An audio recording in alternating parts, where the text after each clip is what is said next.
Welcome to the League of Legends Champion Spotlight, featuring Zed, the Master of Shadows. The unseen blade is the deadliest.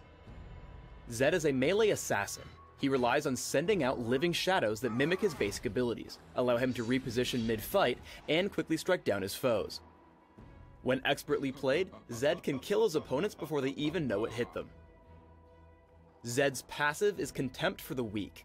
Zed's basic attacks against heavily injured targets will deal bonus damage based upon their maximum health.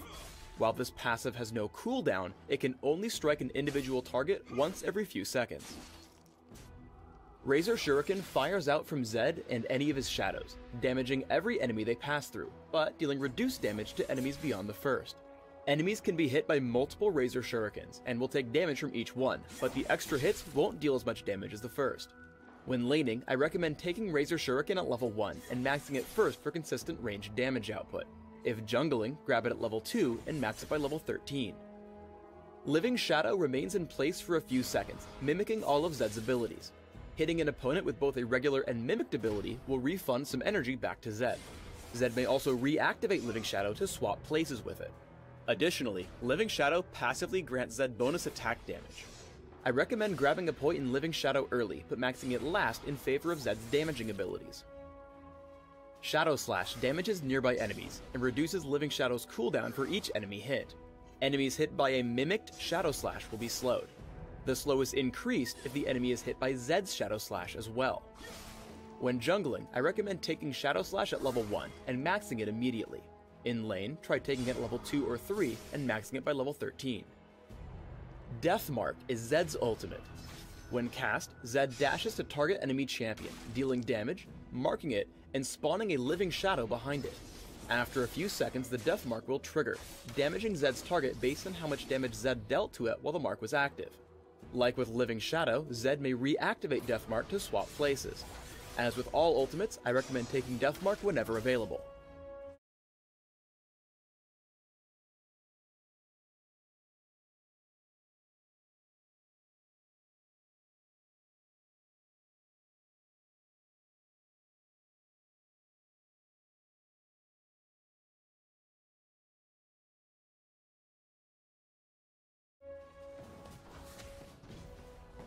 In lane, try to poke at your opponents as much as possible.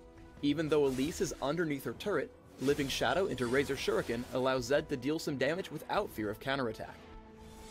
Zed's core damage combo is Living Shadow into Shadow Slash and then Razor Shuriken. If you can hit both Razor Shurikens, you'll deal a lot of damage to your target.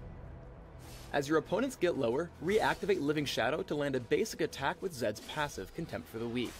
This ability combo picks up an easy kill on the low health Katarina. When fighting versus skill shot champions, make use of Living Shadow's second activation. Veigar thinks he'll land Dark Matter, but Zed swaps places with Living Shadow to dodge it, and closes in for the kill, picking up a quick 300 gold. When jungling as Zed, make use of Living Shadow's swap to get through the jungle camps faster. Cast Living Shadow across the wall and hit your other abilities, then reactivate Living Shadow to save a few seconds when clearing neutral monsters. Even when laning, use Living Shadow to pick up some extra gold from the jungle camps. Zed hops over the wall with Living Shadow, uses Shadow Slash, and aims Razor Shuriken so that both of them will hit the neutral monsters. Living Shadow can help Zed escape ganks. As Taric and Jarvan come to gank, a double activation of Living Shadow gets Zed to safety. Now, Shadow Slash will slow Taric, allowing Zed some easy damage with Razor Shuriken. Living Shadow can also be used to close the distance with Zed's opponents. A double activation puts Zed in range for Deathmark. Hitting all his abilities, Zed is able to burst down Veigar almost immediately, picking up the kill and escaping back behind the turret. Always keep track of your Living Shadow's locations. Zed comes across and bursts down the opposing Master of Shadows almost immediately. However, Katarina comes in to avenge her teammate. Zed simply waits for Shunpo and then swaps places with Living Shadow. Even with Flash, Katarina is unable to catch up and take Zed down. Let's put all of these together in a larger fight. Zed sends out Living Shadow with an immediate Shadow Slash to slow the opponents chasing Lee Sin. However, Zed notices Ashe low on health near his Living Shadow. Zed swaps and hits Ashe with Deathmark, taking her down with ease before walking away unscathed. I recommend building Zed primarily for physical damage output, with a small emphasis on durability due to his short-range nature. Here's an example build. Try Armor Penetration Marks. armor seals, magic resist glyphs, and attack damage quintessences. Run 2190 masteries, taking all the physical damage increases in offense, plus health regeneration and minion damage reduction in defense. Take Ignite for champion killing when laning, or Smite when jungling, plus Flash for increased mobility.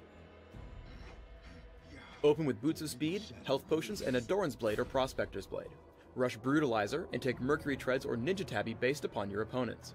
Grab Hex Drinker when needed, and buy Bloodthirster or Sanguine Blade for increased damage output, and follow up with Last Whisper. Your final build should also contain Guardian Angel or Overlord's Bloodmail, Yomu's Ghostblade or Lord Van Dam's Pillager, and Maw of Malmortius.